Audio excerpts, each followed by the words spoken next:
আজকে আমি আপনাদের সাথে শেয়ার করব সুজির রসপোয়া। নামটা যেমন শুনতে রসালো, খেতেও এমন রসালো, মুখে দিলে মিলিয়ে যাবে এতটা মজার এই পিঠাগুলা।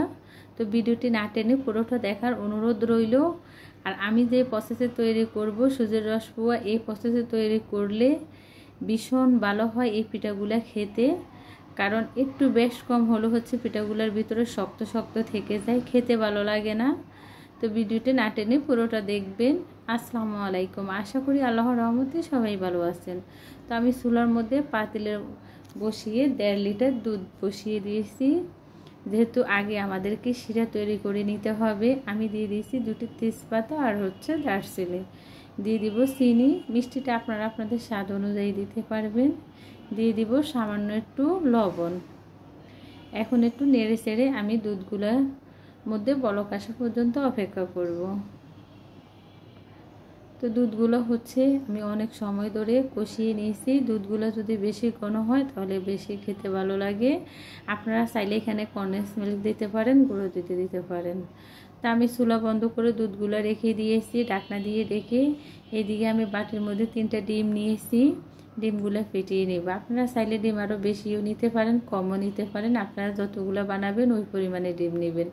এখানে আমি 1 টেবিল চামচ চিনি দিয়েছি ডিমের মধ্যে, আর দিয়েছি সামান্য একটু লবণ। এখন দিয়ে দিব সুজি। তো সুজি আমি অল্প অল্প করে দিব, একসাথে বেশি দিয়ে দিব না, কারণ এই বেটারটা কোনোভাবে ঘন করা যাবে না। পাতলা একটা সুজির বেটার তৈরি করে নিতে হবে আমাদেরকে, আর পানি দেওয়া যাবে না। এই পিঠাগুলো আমার মনে হয় আমার একবারে ভালো হয় না, আমি কয়েকবার বানিয়েছি। আমার ছোটো বোনের হাতে এই পিঠাটা খুবই ভালো হয়, খেতেও ভীষণ ভালো লাগে। তো ছোটো বোন যেহেতু বাসায় আসছে, বললাম একটু বানিয়ে দাও আমাকে। তো ছোটো বোন বানাচ্ছে, আমি হচ্ছে ভিডিও করতেছি। তো হ্যাঁ, হাত দিয়ে ধরে দেখলো বেটারটা কেমন হয়েছে। তার কাছে মনে হলো আরও একটু সুজি লাগবে, তো আমি আরও 1 টেবিল চামচ সুজি দিয়েছি। বেটারটা আপনারা দেখে বুঝে নিতে হবে, একবারে পাতলা হবে।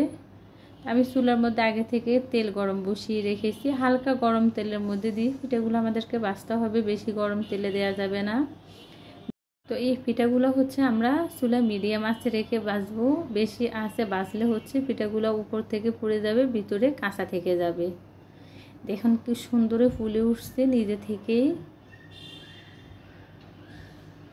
আমার ছোটো বোনের হাতে এই পিঠাগুলো ভীষণ ভালো হয়। এই পিঠাগুলো হবে একবারে পারফেক্টলি হবে যখন আমাদের বেটারটা তৈরি করা ঠিক হবে। আর সুজির কাই তৈরি করে আমরা রেখে দিব না, সাথে সাথে এই পিঠাগুলো বেজে নিতে হবে। সুজিগুলো বেশি ভিজে গেলে হচ্ছে ফুলে উঠলে মোটা মোটা হয়ে গেলে এই পিঠাগুলো খেতে ভালো হয় না। আর আমরা যখন দুধে ভিজাবো তখন পিঠাগুলোর ভিতরে শক্ত শক্ত থেকে যাবে।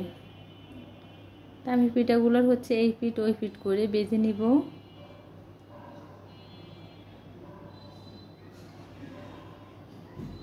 আর এই পিঠাগুলো বেজে সাথে সাথে গরম দুধে দিয়ে দিতে হবে আমাদেরকে। তা আমি হচ্ছে তেল থেকে উঠিয়ে গরম দুধে দিয়ে দিচ্ছি। এখন একটু পিঠাগুলো চুবিয়ে দিব।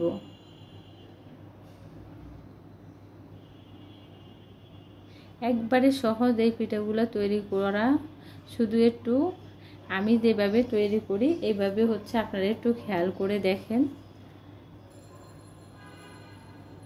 আমি হচ্ছে যেই প্রসেসে তৈরি করি এই প্রসেসে একবার বাসায় তৈরি করবেন, ভীষণ ভালো লাগবে খেতে। আর ভালো লাগলে প্লিজ আমার চ্যানেলটি সাবস্ক্রাইব করবেন, লাইক দিবেন, শেয়ার করবেন। তা আমি একইভাবে সবগুলো পিঠা ভেজে দুধের মধ্যে দিয়ে দিব। আমি সবগুলো পিঠা ভেজে নিয়েছি, 3টা ডিমের অনেকগুলো পিঠা হয়েছে। এখন আমি চুলা হাই হিটে দিয়ে 1 মিনিট দুধের মধ্যে এই পিঠাগুলো রান্না করে নেব ঢাকনা দিয়ে।